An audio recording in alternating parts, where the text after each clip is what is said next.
영상 하단의 댓글을 클릭하고 링크를 눌러 무료 종목을 신청하세요. VIP와 똑같은 종목으로 제공됩니다. 반갑습니다. 허브경제TV입니다. 네, 포홀이고요. 오늘 2% 밀렸는데 뭐 등락률보다는 오늘 가격 라인이 좀 중요하겠죠.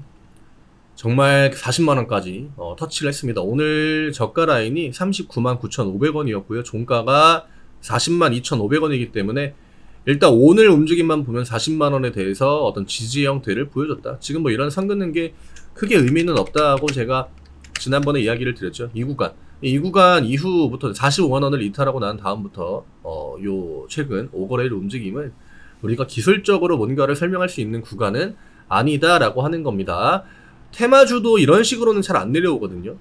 중간에 이제 꼬시는 구간들을 몇 번씩 주면서 내려오는데 정말 그냥 원웨이 하방입니다. 뭐 시장의 분위기도 그랬고 반등턴 없이 내려온 것도 맞고, 또 이게 그 반등을 주면서 내려올 때 그 특징이 뭐냐면은, 그러니까 만약에 포홀 2차전지 애들이 지수를 쭉 컨트롤하는 그 위치에 있다라고 가정을 했을 때 지수도 내려오면서 이런 식으로 중간중간 그 데드캣 같은 그런 움직임을 주잖아요. 근데 얘네들이 내려올 때 중간에 그냥 버티기만 해도 반도체 같은 그런 업종들로 지수를 끌어올려 주기 때문에 그냥 쭉 반등 없이 내려왔다라고 보시면 될 것 같아요. 확실히 오늘도 반도체가 조금 더 우위에 있었고요. 그 다음에 에코프로나 에코프로 BM 이런 애들이 낙폭을 좀 많이 키웠죠. 요즘에 가장 사람들이 많이 보는 종목일 것 같아요. 어쨌든 시장의 방향 자체가 대부분 이제 코스닥 같은 경우에는 에코프로에 초점이 맞춰져 있기 때문에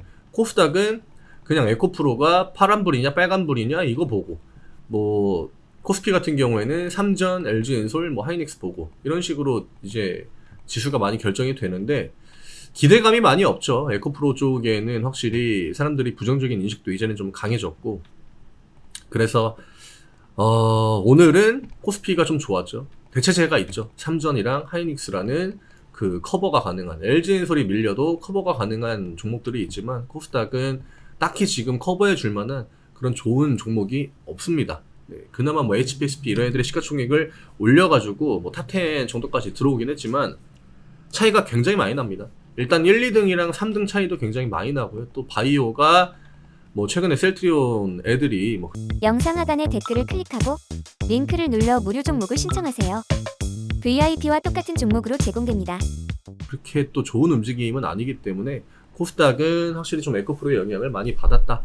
그래서 그냥 딱 한눈에 봐도 분위기가 파악이 되는 그런 시장이었어요. 그리고 FOMC를 앞두고 있기 때문에 뭐 오늘의 움직임에 많은 의미를 부여하기는 좀 힘들고, 다만 이제 외국인이랑 기관들이 어떤 포지션을 잡아놓고 장을 끝냈는지 이런 것들은 좀 볼 필요가 있거든요. 오늘 코스피 외국인 매도는 역시나 이제 LG엔솔 쪽에 대부분 좀 들어왔고요. 삼전이랑 하이닉스는 빨간불들을 명확하게 보여줬죠. 그리고 코스닥은 양매수.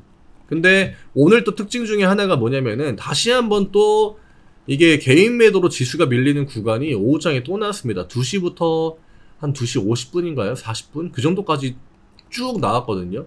근데 이전보다 매도 금액이 크진 않아요. 외국인과 기관들이 받아준 금액도 조금 줄어들었고, 근데 지수가 움직이는 그 폭 자체는 굉장히 좀 강하다라고 하는 겁니다. 그 얘기는 시장이 굉장히 가벼워졌다라고 하는 거죠. 가벼워졌고 이제 여기에서 누가 먼저 이제 스타트를 끊어가지고 반등 턴을 보여주면은 양봉들이 굉장히 좀 크게 나올 겁니다. 그리고 오늘 로봇주들이 올라온 것도 저는 굉장히 많은 의미가 있다고 보여지거든요. 로봇주가 뭐 장밀릴 때 같이 밀리고, 최근에 이제 그 두산 로보틱스 상장 관련해가지고 이슈가 있었는데 얘네들은 전형적인 그냥 롱 종목이나 마찬가지예요. 사실 로봇주들은 이전에 AI 때 얘네들이 맨 처음에 사이클을 만든 게 3월 4월 아마 이때였거든요. 같이 이제 번갈아 가지고 쭉 올려줄 때. 근데 오늘 같은 날 로봇주들이 전방위적으로 막 여러 개가 올라온다라고 하는 건 시장이 롱을 보는 건가 이런 생각을 우리가 충분히 할 수 있게 만드는 거고, 그 다음에 최근에 올라오는 어떤 화학이나 철강 종목들 이런 것들도 경기 사이클의 어떤 상방턴의 양봉을 대부분 보여주거든요. 이런 것들. 그 다음에 오늘 또 반도체가 강했다라고 하는 것도, 시장은 좀 위쪽을 열어놓고 있는 것 같긴 해요. 하단으로 뭐 공매도가 이제는 계속적으로 많이 들어오는 포지션도 아닌 것 같고, 다만 이제 업종 간의 그 차별이라고 해야 될까요? 그게 이어지고 있다 보니까 우리나라 투심이 2차전지로 집중이 되어 있는 상태에서 결국 투심을 여기서 한 단계 더, 두 단계 더 업그레이드 해주려면 2차전지가 뭐 제한적이라도 반등을 좀 보여주긴 해야 될 것 같습니다. 반등을 좀 보여줘야 될 것 같고, FOMC는 기본적으로 반도체랑 좀 연관이 크죠. 왜냐면 결국 금리 이야기를 하는 거기 때문에. 금리 이야기라고 하는 건 경기랑 연관이 가장 크기 때문에. 다만 이제 요즘 같은 시기에 우리나라 시장이 보여주는 그런 패턴들, 테슬라 오르면 2차전지 떨어지고, 엔비디아 오르고, AMD 오르면 반도체 떨어지고, 이런 것들이 굉장히 비일비재하게 나옵니다. 그리고 2차전지는 뭐 더 떨어질 구간이 있을까라고 생각이 진짜 들 정도로 너무 많이 밀렸고요. 누가 올라가든 지금은 지수를 좀 브레이크를 걸어주고 상방으로 돌려줘야 됩니다. 그 이벤트들이 연달아 있어요. 우리가 뭐 삼전, 컨콜 이런 것들은 사실 시장에 영향을 많이 못 줬고요. 대외적인 악재, 호재 이런 거에 반응을 크게 하거든요. 그러니까 FOMC부터 시작해서 뭐 애플 실적, 고용보고서, 그다음에 뭐 다음에 또 있을 CPI 이런 것들, 네, 이런 것들에 따라서 시장 방향이 좀 크게 당분간은 크게 움직일 것 같아요. 여기서 밀린다라고 하면 그 지난번에 보여줬던 것처럼 음봉도 좀 강하게 나올 거고, 반등 턴을 보여준다라고 하면 양봉은 아마 최근에 보여주는 이런 음봉들보다 더 크게 나오지 않을까. 이러면 생각보다 시장의 투심이 금방금방 회복이 되긴 합니다. 오늘 전체적으로 볼 때는 긍정적인 데이터가 좀 많았다.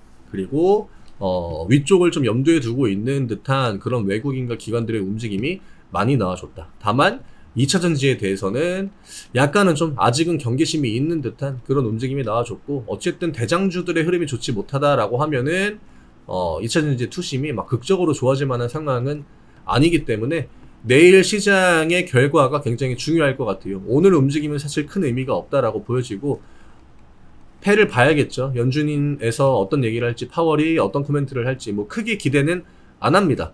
네, 파월은 뭐 직접적으로 이렇게 크게 기대하는 건 없는데 지금 시장이 많이 빠졌다라는 것에 기대를 하고 있는 겁니다. 많이 빠졌다라고 했을 때는 이제 악재보다는 호재에 좀 더 민감하게 반응을 하고, 안 좋은 이야기를 3개 하고 좋은 얘기를 1개를 한다? 안 좋은 얘기 3개? 이거는 이미 시장에 반영이 되어 있다, 이런 관점이 들어올 것 같아요. 연준 최근에 FOMC나 그 인터뷰나 기자회견 이런 것들 다 굉장한 매파 스탠스로 이야기를 했기 때문에 지금 파월이 오늘 또 매파 관점으로 이야기를 하는 건 시장에 그렇게 큰 영향을 줄 것 같지는 않고요. 다만 이 안에 좀 긍정적인 이야기들이 조금이라도 일부라도 있으면 여기에다가 포커스를 맞춰가지고 일단 시장이 좀 반등을 시도하지 않을까, 이렇게 생각합니다. FOMC 보고 내일 시장을 조금 더 중점적으로 분석을 해보도록 하겠습니다. 내일 다시 또 인사드릴게요. 수고 많으셨습니다.